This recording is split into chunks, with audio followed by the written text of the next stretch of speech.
लोकसभेमध्ये एक साधारणपणे एक स्पष्टपणे चित्र निर्माण झालं की मराठा विरुद्ध ओबीसी आणि मग ओबीसीचं एक आंदोलन उभं राहिलं.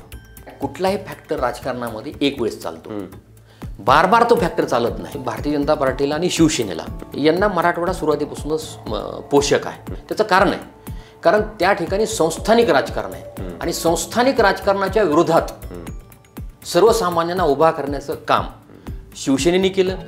आता शिवसेनेमधले म्हणजे बाळासाहेब ठाकरेंची एकत्रित शिवसेना उद्धव ठाकरेंच्या नेतृत्वाखाली ज्यावेळेस शिंदेंबरोबर गेले तर 2-2, 3-3 वेळेस निवडून आलेले, त्या मतदारसंघात प्रस्थापित झालेले सगळे बहुतांशी आमदार हे शिंदेंबरोबर गेले. आता ठाकरेंबरोबर राहिलं कोण? काही ठिकाणी अपवादात्मक लोक राहिले, संस्थानिक लोक किंवा जे प्रभावी लोक आहेत. मराठवाड्यामध्ये मागची 10 वर्षे मराठवाडा एक सर्वसमावेशक नेतृत्वासाठी चाच पडतोय हे मात्र निश्चित आहे. मराठवाड्याचा म्हणून नेता आत्ता आज जर कोणाचं नाव घ्यायचं तर तसं नाव नाहीये. स्वातंत्र्याची 100री पूर्ण केलेला भारत कसा असेल? NH4, समृद्धी आणि शक्तीपीठ, महाराष्ट्राच्या हायवे संस्कृतीचं वास्तव नक्की काय आहे? आर्टिफिशियल इंटेलिजन्स माणसाचा स्पर्धक होणार का? बदलत्या काळाप्रमाणे आपलं खाणंही बदलतंय का? महाराष्ट्राच्या विकासाचा तिढा नेमका काय आहे?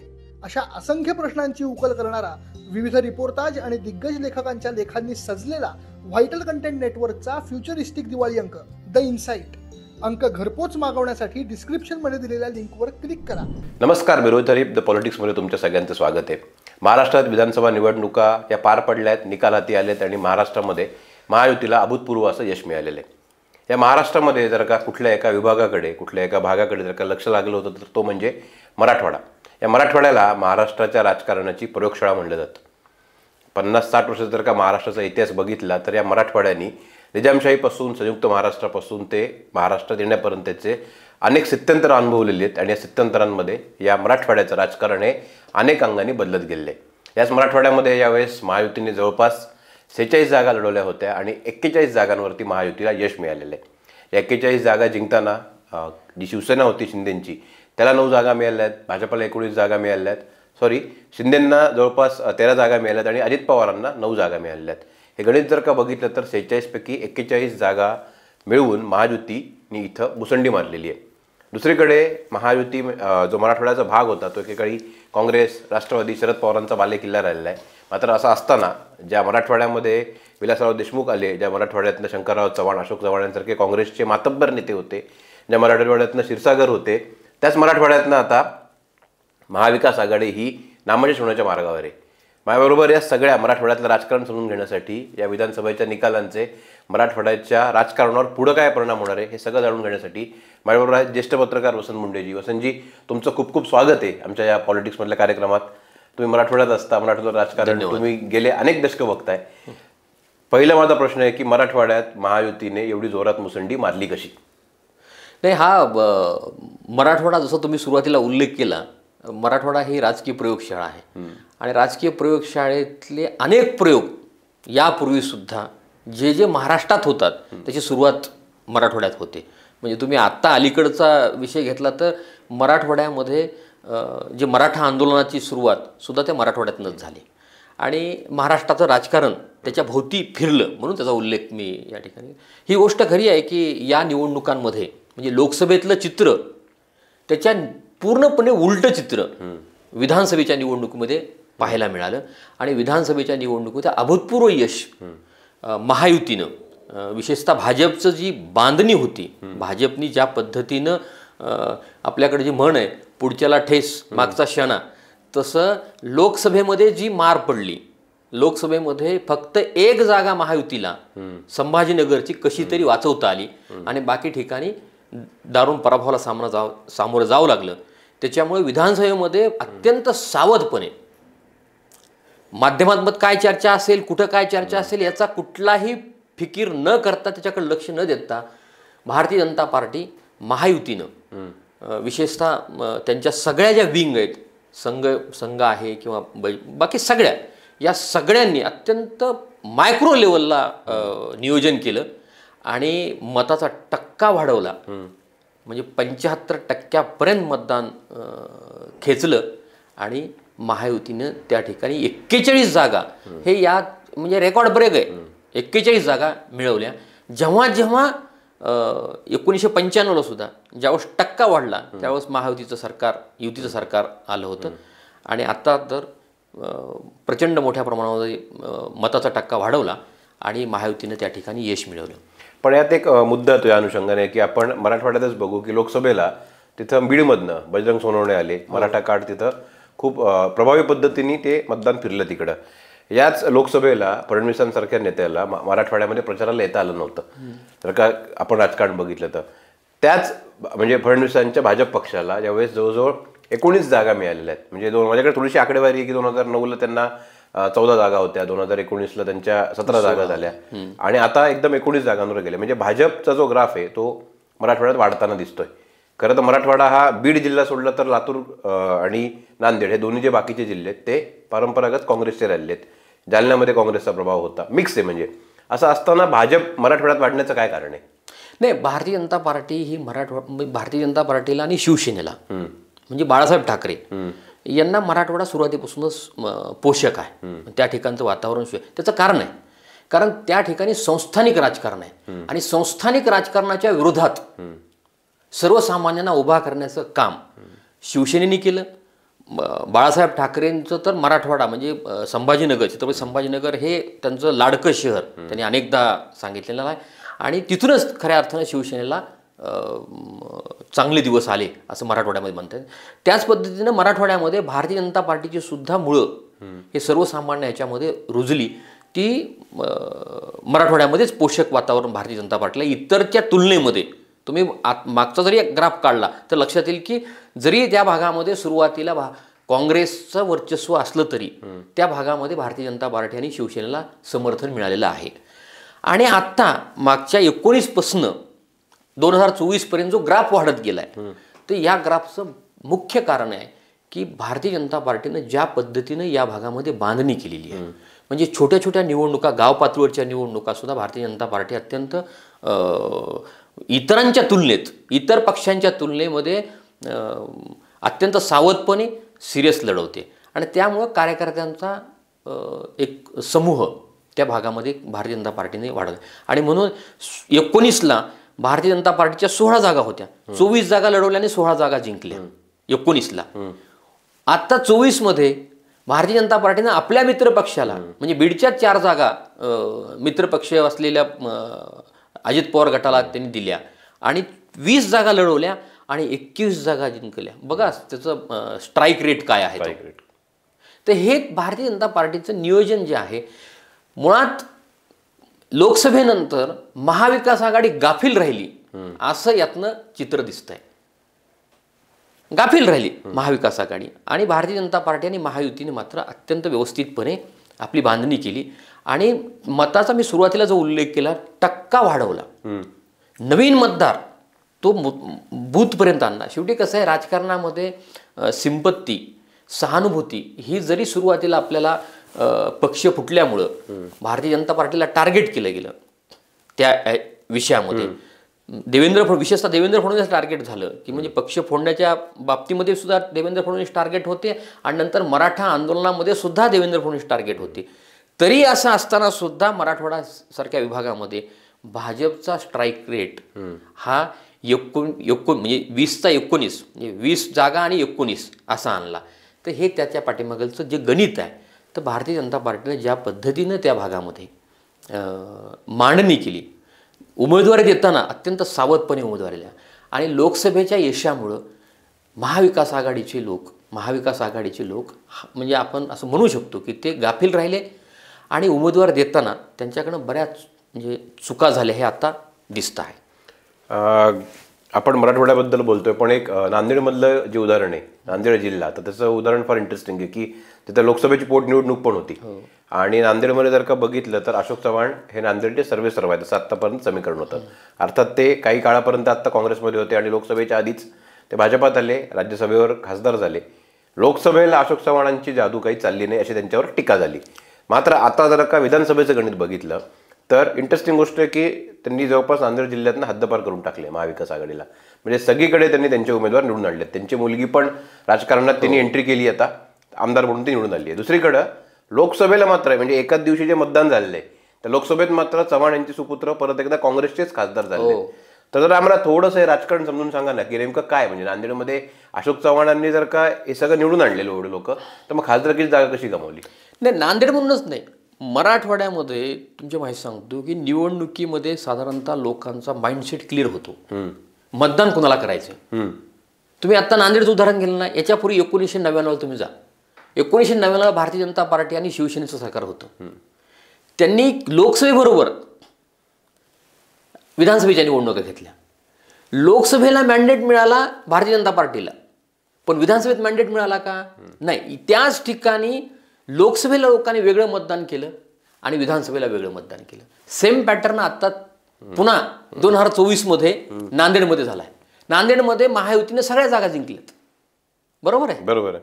महायुतीनं 9ला 9 जागा नांदेडच्या जिंकल्या आणि त्याच ठिकाणी त्याच बूथवर त्याच मतदान केंद्रावर फक्त इकडे एक मशीन आहे आणि इकडे एक मशीन, इकडे लोकसभेची मशीन आहे, इकडे विधानसभेची मशीन आहे. इकडे लोक महायुतीच्या उमेदवाराला मतदान करतात आणि या मशीनवर जाऊन लोक महाविकास आघाडीला मतदान करतात. याचा अर्थ मराठवाड्यातले लोक जे आहेत, जे मतदार आहेत, ते मतदार सुज्ञ आहेत. त्यांना ते राजकीय बॅलन्स साधतात असं माझं मत आहे. पॉलिटिकली बॅलन्स ज्याला आपण म्हणू ना, ते बरोबर ते साधतात. बघा, लोकसभेला वन साईड त्यांनी महाविकास आघाडीला निवडून दिलं आणि आता विधानसभेला वन साईड त्यांनी महायुतीला निवडून दिलं. तर हे पॉलिटिकली जागृती म्हणा किंवा राजकीय समज या भागातल्या लोकांना मुळातच आहे. म्हणजे सुरुवातीपासून घरात म्हणजे लहान 10वी 5वीपासूनच घरामध्ये राजकारणाचे विषय सुरू होतात आणि मराठवाडा या प्रदेशामध्ये बऱ्यापैकी लोकांना राजकारण हे त्यांचा मूळ विषय होतो अशा प्रकारे. त्याच्यामुळं नांदेडमध्ये ही परिस्थिती निर्माण. नांदेडमध्ये अशोक चव्हाण यांच्याबद्दल प्रचंड मोठ्या प्रमाणात रिॲक्शन होती. विधानसभेला ती दिसली आपल्याला. त्यांनी काँग्रेसमधून भारतीय जनता पार्टीमध्ये प्रवेश केला. तर त्यांच्याबद्दल प्रचंड मोठे, त्यांना अनेक गावामध्ये अडवलं गेलं, त्यांना येऊ दिलं नाही. ही वस्तुस्थिती आहे, सगळीकडे ते आलेलं आहे. पण लोकसभेला काँग्रेसचेच उमेदवार निवडून दिलं, त्यांच्याही मुलीला त्यांच्या मतदारसंघातून निवडून दिलं. म्हणजे ही परिस्थिती आहे. आता जशी लोकसभेला चर्चा झाली ना, ती दानवेंची झाली की दानवे म्हणजे एवढे मातब्बर नेते आणि ते पडले. आता त्याच्या मागं काय गणित होतं, मराठा मतांचं होतं, हे आपण वेगळ्या भागात बोलू. पण मला एक प्रश्न विचारायचा असा की जरांगे जिथं उपोषणावर बसले होते, म्हणजे तो मतदारसंघ आणि राजेश टोपेंचा मतदारसंघ हा जवळचाच आहे, तसा एक नसला तरी जवळच आहे. राजेश टोपे पडले. राजेश टोपे पडल्यानंतर अशी चर्चा झाली की अरे यांनी कोरोनाच्या काळात एवढं चांगलं काम केलं. पण मग राजेश टोपे सुद्धा तिथले प्रस्थापित नेते आहेत. कशामुळे पडले, नेमकं काय त्यांच्या मतदार? नाही, ह्याची या ठिकाणची परिस्थिती वेगळी निर्माण झाली. अंतर्मन सराटी हे मनोज जरांगे यांच्या मराठा आंदोलनाचं केंद्र आहे. काय, जरांगे हे मूळ बीडचे असले तरी तिथं त्यांचं केंद्र आहे आणि तोच घनसांगवी मतदारसंघ राजेश टोपेंचा आहे. हे उघड आरोप आहेत. हे सगळं जगजाहीर आहे की राजेश टोपेंनी त्यांना मदत केली, हे सगळं सांगितलं जाते. पण लोकसभेतल्या पराभवानंतर म्हणजे महायुतीचे लोक सावध झाले आणि लोकसभेमध्ये एक साधारणपणे एक स्पष्टपणे चित्र निर्माण झालं की मराठा विरुद्ध ओबीसी. आणि मग ओबीसीचं एक आंदोलन उभं राहिलं. प्राध्यापक लक्ष्मण हाके यांच्या नेतृत्वाखाली एक आंदोलन उभं राहिलं. ते आंदोलन सुद्धा अंतर्मन सराटीच्या प्रवेशद्वारावरच झालं. आणि एक वातावरण गावागावात, काही गावांमध्ये ज्या घटना घडल्या किंवा ज्या ठिकाणी ओबीसीचे लोक आहेत, त्या ओबीसीचे दुकान आहेत किंवा मराठामध्ये दुकान आहेत, त्या ठिकाणी वाद झाले. आणि हे ग्रामीण भागामध्ये, शहरी भागामध्ये याचं मोठ्या प्रमाणावर सोशल मीडियातनं हे मोठ्या प्रमाणात प्रॉक्युलेशन झालं. त्यामुळे विधानसभेच्या निवडणुकीत काय झालं, विधानसभेच्या निवडणुकीमध्ये ओबीसी हा जो वर्ग आहे तो एक गठ्ठा जो लोकसभेत दिसला नाही तो विधानसभेमध्ये एकत्र झाला आणि त्यांनी मग आपली राजकीय भूमिका घ्यायला सुरुवात केली.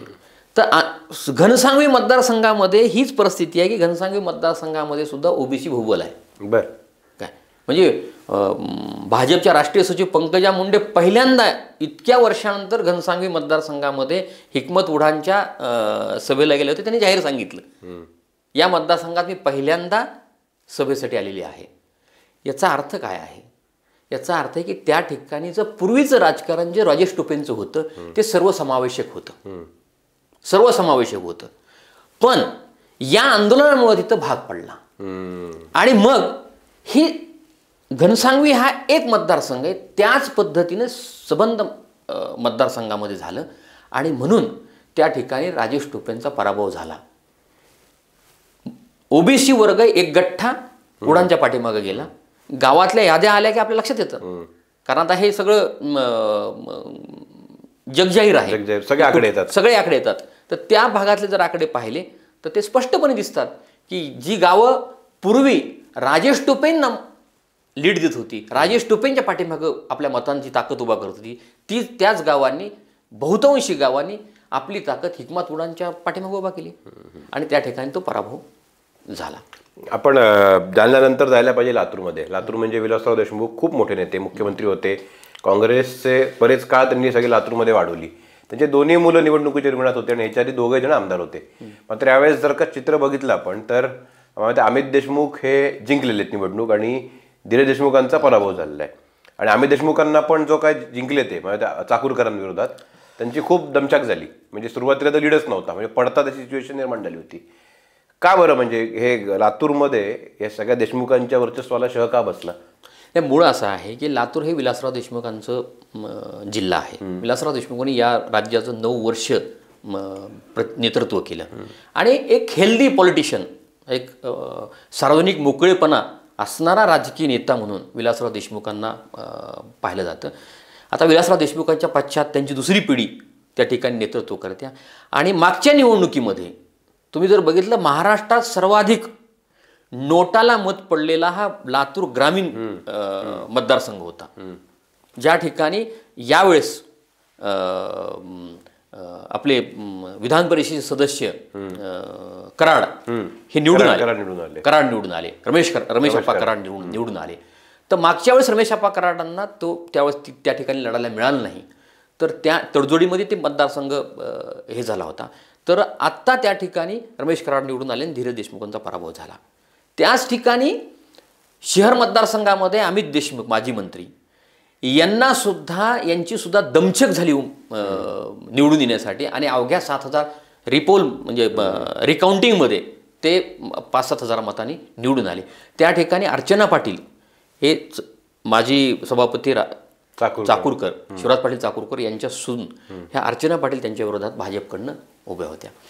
आणि या भागामध्ये सुद्धा साखर कारखान्याचं राजकारण आहे, मोठ्या प्रमाणात साखर कारखान्याचं राजकारण आहे. त्या भागात सहकार संस्थांचं काँग्रेसचं मोठं जाळं आहे. मात्र भारतीय जनता पार्टीने ज्या पद्धतीने त्या जिल्ह्यामध्ये मांडणी केली, म्हणजे मागच्या वेळेस अभिमन्यू पवार हे देवेंद्र फडणवीस यांचे पीए होते, त्यांना मागच्या वेळेस औशामधून उमेदवारी दिली आणि ते निवडून आले आणि यावेळेस सुद्धा ते परत निवडून आले आणि त्यांनी त्या जिल्ह्यामध्ये बऱ्यापैकी बांधणी केली. त्या ठिकाणी लिंगायत समाज, मराठा समाज, वंजारा बहुजन, इतर ओबीसी समाज, या सगळ्या समाजाचं यावेळेस जे एकत्रीकरण ह्या आंदोलनाच्या पार्श्वभूमीवर झालं त्याचा सुद्धा लातूरमध्ये बऱ्यापैकी आणि त्या ठिकाणी संघाचं काम लातूरमध्ये राष्ट्रीय संघाचे चांगलं काम आहे आणि म्हणून लातूरमध्ये यावेळेस एका देशमुखांचा पराभव झाला आणि अमित देशमुख हे कशी तरी काठावर निवडून आले आणि बाकी सगळे ठिकाणी महायुती आणि त्यांचे उमेदवार मिळाले. याचं मुख्य कारण दुसरं एक काय आहे की भाजपने जी मांडणी केली, भाजपने मांडणी काय केली की ज्या ठिकाणी राष्ट्रवादी, या भागामध्ये राष्ट्रवादी शरद पवारांची एकत्र राष्ट्रवादी आणि शिवसेना उद्धव ठाकरेंची, त्याच्यात 2 भाग झाल्यानंतर दोन्हीचे 4 पक्ष झाले. तर राष्ट्रवादी, नवी राष्ट्रवादी विरुद्ध जुनी राष्ट्रवादी, नवी शिवसेना विरुद्ध जुनी शिवसेना, अशी लढत जवळजवळ मराठवाड्यामध्ये 9 आणि ह्या 16 म्हणजे अशा जवळजवळ या मतदारसंघामध्ये झाले आणि त्या मतदारसंघामध्ये हे निवडून आले आणि उर्वरित ठिकाणी भारतीय जनता पार्टीने लढत दिली. असं राजकारण झालं. अशा राजकारण. औरंगाबादकडे येऊया आपण, संभाजीनगरकडे येऊया. संभाजीनगरमध्ये जर का बघितलं तर मुस्लिम समाज खूप मोठा आहे. लोकसभेला पण मतदान भरभरून झालं महाविकास आघाडीला, बघितलं आपण. अर्थात तिकडून भुमरे आपले खासदार झाले. यावेळेस पण बघितलं तर इम्तियाज जलील खूप आघाडीवरती होते. म्हणजे अतुल सावे जे भाजपाचे मोठे मंत्री आहेत, नेते आहेत, त्यांचं तिथं मध्ये औरंगाबादमध्ये मोठं गुडविल आहे त्यांचं. ते पडतील अशी शक्यता निर्माण झाली होती, पण परत एकदा मतदानाच्या फेऱ्या पार पडल्या आणि अतुल सावे निवडून आले. पण मग औरंगाबादमध्ये MIM किंवा हे सगळे फॅक्टर आहेत ते का चालले नाहीत? नाही, काय कुठलाही फॅक्टर राजकारणामध्ये एक वेळेस चालतो, बार बार तो फॅक्टर चालत नाही. हे आतापर्यंतच्या राजकारणाचा आपण जर पाठीमागालची इतिहास पाहिला, MIM जेव्हा सुरुवातीला आलं त्यावेळेस नांदेडमधनं झालं, नांदेडमधनं आलं, नांदेडमध्ये त्यांना यश मिळालं, नंतर औरंगाबाद संभाजीनगरला यश मिळालं, बरोबर आहे. पण दुसऱ्या निवडणुकी म्हणजे मी या निवडणुकीमध्ये नाही मिळू शकलं. का नाही मिळू शकलं? तिथं सुद्धा पुन्हा परंपरा सुरू झाल्या. म्हणजे नांदेड संभाजीनगरमध्ये इम्तियाज जलील मागच्या वेळेस सुरुवातीला आमदार झाले, नंतर खासदार झाले. नंतर यावेळेस सुद्धा त्यांच्याच सहकाऱ्यांना आपल्याला उमेदवारी मिळवायची अपेक्षा होती, पण ती मिळाली नाही. मग ती त्यांच्या विरोधात उभा राहिले, मतांचं डिव्हायडेशन झालं, एक गठ्ठा मतांचं, आणि त्या ठिकाणी त्यांना त्या ठिकाणी संघर्ष करावा लागला. दुसरी गोष्ट, समोर जे अतुल सावे हे गृहनिर्माण मंत्री, त्यांचं काम चांगलं आहे त्या ठिकाणी. म्हणजे संभाजीनगरमधले अतुल सावे म्हणजे मी जे पाहिलेले आहेत तर त्यांचं प्रत्येक वॉर्डामध्ये ऑफिस आहे. म्हणजे बघा, शहरामध्ये असं मला वाटतं की एकच आमदार असू शकतो की त्यांनी प्रत्येक ठिकाणी त्याचे स्वतःचे ऑफिसेस आहेत, स्वतःचं संपर्क कार्यालय आहे, आणि ते त्या संपर्क कार्यालयात जाऊन बसतात आणि तिथंच लोकांच्या त्या भागातल्या लोकांचे तक्रारी असतील, त्या भागातल्या लोकांचे प्रश्न असतील ते सोडवण्याचं ते काम करतात. ते राज्यामध्ये मोठे मंत्री असले तरी संभाजीनगरला गेल्यानंतर मात्र त्यांचा जो कनेक्ट आहे तो अत्यंत सामान्य लोकांशी थेट आहे, आणि त्याचा इतक्या अटीतटीच्या निवडणुकीमध्ये सुद्धा त्यांनी हे यश मिळवलं तर त्यांचा थेट लोकांशी जो कनेक्ट होता त्यातनं मिळालं. आणि संभाजीनगर हे सुरुवातीपासून शिवसेनेला म्हणजे मूळ म्हणजे म्हणजे बाळासाहेब ठाकरेंना मानणारं हे सगळं जिल्हा आहे. पण आता शिंदे सेना आलेली आहे, म्हणून त्या ठिकाणी शिंदे विरुद्ध उबाठा अशी लढत त्या दोन्ही तिन्ही मतदारसंघामध्ये त्यांच्या वाट्याला जे मतदारसंघ त्या ठिकाणी झाले, आणि शिंदेचे उमेदवार निवडून आले. नाही, आपण थोडंसं शिवसेनेबद्दल स्पेसिफिक बोलू, संभाजीनगरबद्दल, की बाळासाहेब जेव्हा मुंबईच्या बाहेर पडले महाराष्ट्रामध्ये तेव्हा मराठवाडा हा जो भाग होता त्यांनी बाळासाहेबांना साथ दिली, आणि औरंगाबाद त्यांचा बरेच वर्ष बालेकिल्ला होता. म्हणजे अगदी चंद्रकांत खैरे पडले तेव्हा सुद्धा मतविभाजन झालं होतं, आणि त्या मतविभाजनात ती जागा गेली, नाही तर परत तिथे तेव्हा शिवसेनेची सीट लागली असती. आता जो काही शिवसेनेचा राज्य पातळीवरती संघर्ष चाललाय, म्हणजे ठाकरे विरुद्ध शिंदे, त्या संदर्भात जर का औरंगाबादमधलं राजकारण बघितलं तर असं म्हणावं लागेल की तिथलं आता म्हणजे अंबादास दानवे सोडले तर उद्धव ठाकरेंचं तिथलं राजकीय अस्तित्व संपलेलं आहे या निवडणुकांनंतर. नाही, या निवडणुकीमध्ये त्यांना एकही जागा मिळाली नाही. मराठवाड्यामध्ये त्यांना जागा किती मिळाल्या? दोनच जागा मिळाल्या. म्हणजे मराठवाडा हा शिवसेनेच्या म्हणजे बाळासाहेब ठाकरेंच्या शिवसेनेच्या पाठीमागे उभा राहण्याला हा प्रत्येक विभाग असला, तर या निवडणुकीमध्ये काय झालं?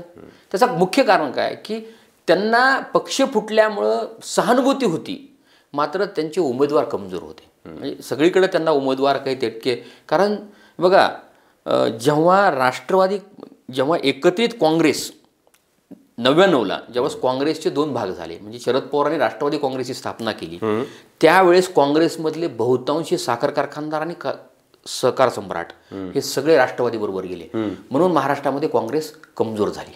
बरोबर आहे. सेम आता शिवसेनेमधले म्हणजे बाळासाहेब ठाकरेंची एकत्रित शिवसेना उद्धव ठाकरेंच्या नेतृत्वाखाली ज्यावेळेस शिंदेबरोबर गेले तर 2-2, 3-3 वेळेस निवडून आलेले त्या मतदारसंघात प्रस्थापित झालेले सगळे बहुतांशी आमदार हे शिंदेबरोबर गेले. आता ठाकरेंबरोबर राहिलं कोण? काही ठिकाणी अपवादात्मक लोक राहिले, संस्थानिक लोक किंवा जे प्रभावी लोक आहेत. तीच परिस्थिती शरद पवारांची झाली. काँग्रेसमधून ज्यावेळेस शरद पवार बाहेर पडले त्यावेळेस शरद पवारांबरोबर सगळे संस्थानिक आले आणि राष्ट्रवादी महाराष्ट्रात प्रभावी झाले. आता काय झालं? आता शरद पवारांपासून अजित पवार जेव्हा बाहेर पडले तेव्हा अजित पवारांबरोबर सगळे संस्थानिक आणि सगळे साखर कारखानदार अजित पवारांबरोबर गेले आणि शरद पवारांचे राष्ट्रवादी कमजोर झाले. त्याचं कारण आहे, कारण शेवटी मतदारसंघ हे 3-3, 3.5, 4, 4.25 लाखाचा मतदारसंघ असतो. या मतदारसंघामध्ये यंत्रणा लागते. त्या मतदारसंघामध्ये लोकांपर्यंत पोहोचण्यासाठी तेवढी सक्षम तो उमेदवार लागतो. आणि मतदान खेचून घेणं, मतदानाच्या दिवशी मतदान केंद्रावर आणणं आणि ते करून घेणं यासाठी जी यंत्रणा लागते ती यंत्रणा साध्या सुध्या माणसाचं काम नाही आहे. आणि म्हणून कितीही वातावरण पोषक असलं आणि काही जरी असलं तर शेवटी यंत्रणेवर निवडणुकांचं यश अवलंबून असतं. हे या निवडणुकीमध्ये स्पष्टपणे दिसलेलं आहे. आणि म्हणून शिवसेनेचे 2 भाग झाले आणि त्याच ठिकाणी नवी शिवसेना जुनी शिवसेना हे लढले आणि जिथं सक्षम उमेदवार होते. आता संभाजीनगरचं तुम्ही उदाहरण घेतलं तर संभाजीनगर मध्येमध्ये संजय शिरसाट हे 3री टर्म आहेत. त्या ठिकाणी उबाटाने कोण दिले? राजू शिंदे जे भाजपमधून आले होते. राजू शिंदे आणि संजय शिरसाट यांची फाईट झाली पण अंतिम विजय कुणाचा आहे? म्हणजे या पद्धतीनं सगळीकडे झालं आणि त्याच्यामुळं या दोन्ही पक्षांना मोठ्या प्रमाणामध्ये मार बसला.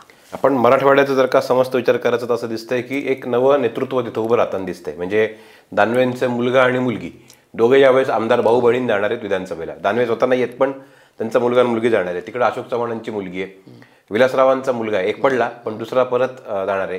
त्यानंतर बीडमध्ये पण बघितलं संदीप क्षीरसागर तसा तरुण चेहरा आहे, म्हणजे 2री स्तंभ त्यांची आमदारकीची आहे. औरंगाबादमधनं काही आहेत किंवा तिकडे कैलास पाटील आहेत, तशी त्यांची माझ्यामध्ये त्यांची पण 2री स्तंभ आहे आमदारकीची आणि ते परत आमदार होणार. तर तुम्हाला असं वाटतं की ज्या मराठवाड्यांनी एक चव्हाण किंवा देशमुख, इकडे मुंडे गोपीनाथ मुंडे, केसरबाई क्षीरसागर यांची सगळ्यांची पुढची पिढी आता म्हणजे हे सगळा नवा चेहरा असेल राजकारणाचा मराठवाड्यामध्ये? नाही, मराठवाड्यामध्ये काय आणि महाराष्ट्रामध्ये काय बघा, महाराष्ट्राचा जरी विचार केला आपण साधारणपणे 40-45 घराणे जे आहेत प्रस्थापित घराणे, हेच घराणे आलटून पालटून सत्तेमध्ये असतात. हे काही नवीन नाही.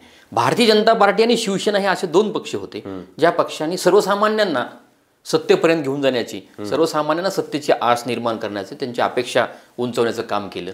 पण नंतरच्या काळामध्ये सत्तेचं राजकारण जेव्हा करायचे, भारतीय जनता पार्टीला जेव्हा सत्तेत कायम राहायचे किंवा सत्तेचं राजकारण करायचे, त्यावेळेस मात्र त्यांनी सुद्धा त्या भागातले प्रस्थापित, कारण प्रस्थापित निर्माण करणं ही सोपी गोष्ट नाही, त्याला काही पिढ्यांचा काळ लागतो.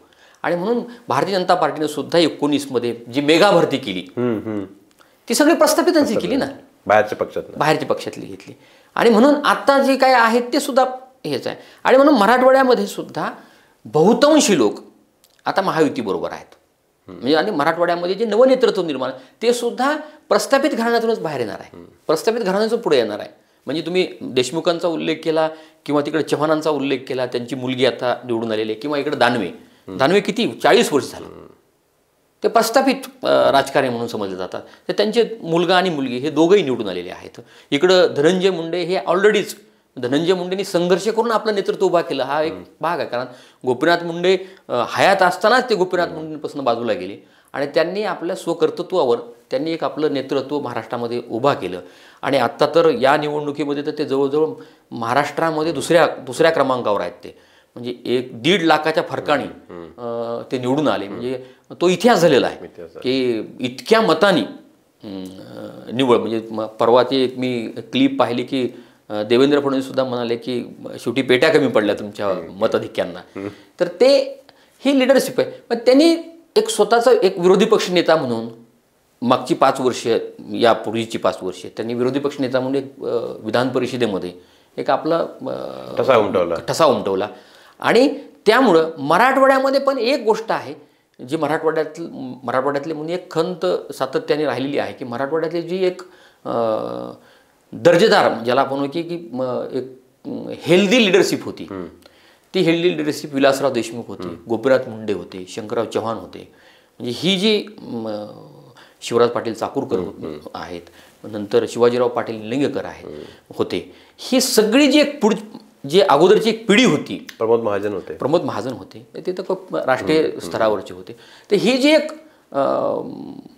पिढी होती आणि तिने महाराष्ट्राने देश गाजवला. त्या पिढीनंतर मात्र मराठवाड्यामध्ये मागची 10 वर्ष मराठवाडा एक सर्वसमावेशक नेतृत्वासाठी चाच पडतोय हे मात्र निश्चित आहे. सर्वसमावेशक नेतृत्व मराठवाड्याचा म्हणून नेता आज जर कोणाचं नाव घ्यायचं तर तसं नाव नाहीये. मराठवाड्याचा म्हणून सगळे आपल्या मतदारसंघाचे आणि आपल्या जिल्ह्यापुरतं. त्याचं मुख्य कारण हे पक्षीय आघाड्या जे आहेत. कारण तुम्ही जर बघितलं तर म्हणजे मागच्या वेळेस सुद्धा म्हणजे राष्ट्रवादी आणि काँग्रेसचं सरकार असताना सुद्धा किंवा भाजप आणि शिवसेनेचं सरकार असताना सुद्धा पालकमंत्री हा जिल्ह्याचा असतो, तो जिल्ह्याचा नेता असतो, पण त्यांना आपल्या मतदारसंघापुरतीच अधिकार दिले जातात. त्याच्यामुळे त्याला जिल्ह्यामध्ये आपले नेतृत्वाच्या कक्षावर विस्तारायला संधी मिळत नाही. आणि ही सगळ्याच पक्षांमध्ये परिस्थिती आहे. आणि त्याच्यामुळे मराठवाड्याचा म्हणून नेता कोण याचा शोध आणखी मराठवाडा घेतोय. आणि मला असं वाटतं की या सगळ्या आत्ताची थम्पिंग मेजॉरिटी मिळाली किंवा ज्यांना काहीच मिळालं नाही, यातून सुद्धा मराठवाड्याचा म्हणून कोण असं नेतृत्व उभं राहिलं या पुढच्या 5 वर्षामध्ये, तर ते विभागाचे म्हणून प्रश्न पुढे येऊ शकतील. अन्यथा त्या जिल्ह्यापुरतं त्या मतदारसंघापुरतंच सीमित राहील अशी परिस्थिती आहे. नक्कीच सर, आपण मराठवाड्यातलं राजकारण समजून घेतलं आणि तुम्ही आम्हाला वेळ दिला त्याबद्दल खूप खूप धन्यवाद. तुम्ही असेच आमच्याशी कनेक्टेड राहा. आणि माझ्या प्रेक्षकांना मी सांगतो की ते पॉलिटिक्स चॅनल तुम्ही सबस्क्राईब करायला विसरू नका. तुमच्या मराठवाड्यात राजकारणाबद्दल ज्या काही शंका असतील त्या कमेंट बॉक्समध्ये आम्हाला जरूर कळवा. धन्यवाद. धन्यवाद.